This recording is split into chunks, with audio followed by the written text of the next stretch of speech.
In this video, anatomy of the male reproductive system.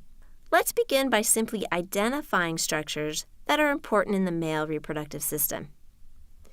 These include the vas deferens, also called the ductus deferens, the penis, the testes, note that only one testicle is shown in this diagram, the scrotum, the bulbourethral gland, the prostate gland, and finally, the seminal vesicle.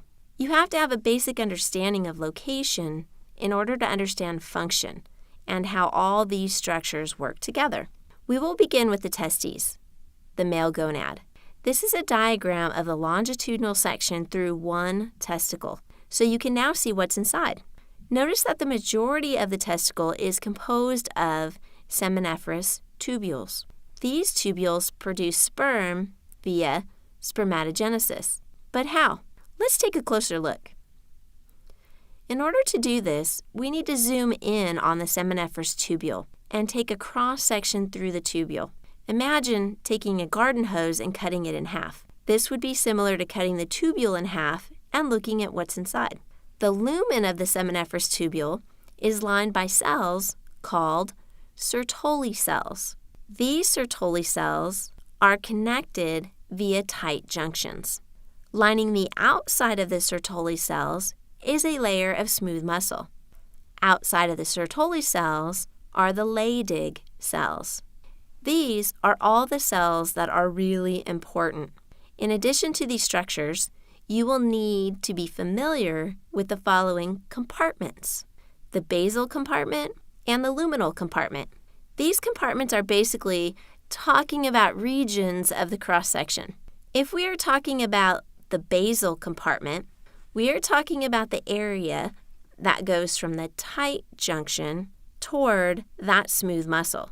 And if we are talking about the luminal compartment, we are talking about the area that goes from the tight junction toward the lumen. Now that you are familiar with the structures, let's focus on their functions. We begin with the Leydig cells, also called interstitial cells. The Leydig cells secrete testosterone. The Sertoli cells support sperm development, or what is referred to as spermatogenesis. The smooth muscle surrounding these Sertoli cells allows for peristalsis. This process is important as it will propel sperm through the seminiferous tubules. Well, that's all fine and dandy that the Sertoli cells produce the sperm, but how do the sperm get out of the seminiferous tubules and out of the testes? This is our next goal. So here are the sperm in the seminiferous tubules. The sperm has been produced by the Sertoli cells and released into the lumen of the seminiferous tubule. Those sperm then travel through this little region here called the rete, testes, and into the efferent ductules. This is the point at which the sperm exit the testes. From the efferent ductules, the sperm enter the epididymis and will ultimately make their way to the vas deferens. So that is the pathway the sperm are taking to get out of the testes. What propelled the sperm through all those structures? Peristalsis. Now the sperm are in the vas deferens, right? The vas deferens connects with the seminal vesicles to form the ejaculatory duct. At this point, the sperm is mixed with fluid that came from the seminal vesicles. The ejaculatory duct penetrates through the prostate gland to join the urethra.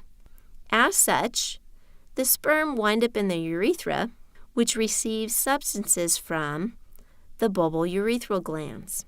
Thus, both urine and sperm are in the urethra.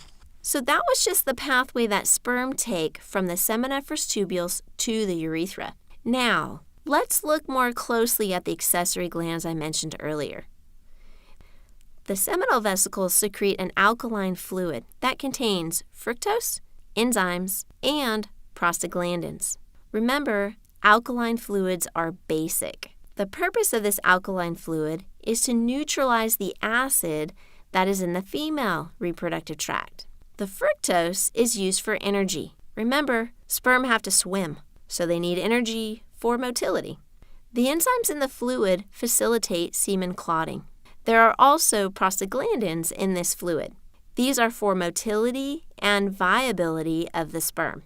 The prostate gland is another accessory gland. The prostate gland secretes citrate, which is an energy source for sperm motility and enzymes that will break down the semen clot once it is in the female reproductive tract. Okay, so take a second to make sure you understand. The semen clots during ejaculation and is then broken down once it's inside the female reproductive tract. The last accessory gland is the bulbourethral glands. These glands secrete a fluid that contains mucus. Why is mucus important? It serves as a lubricant.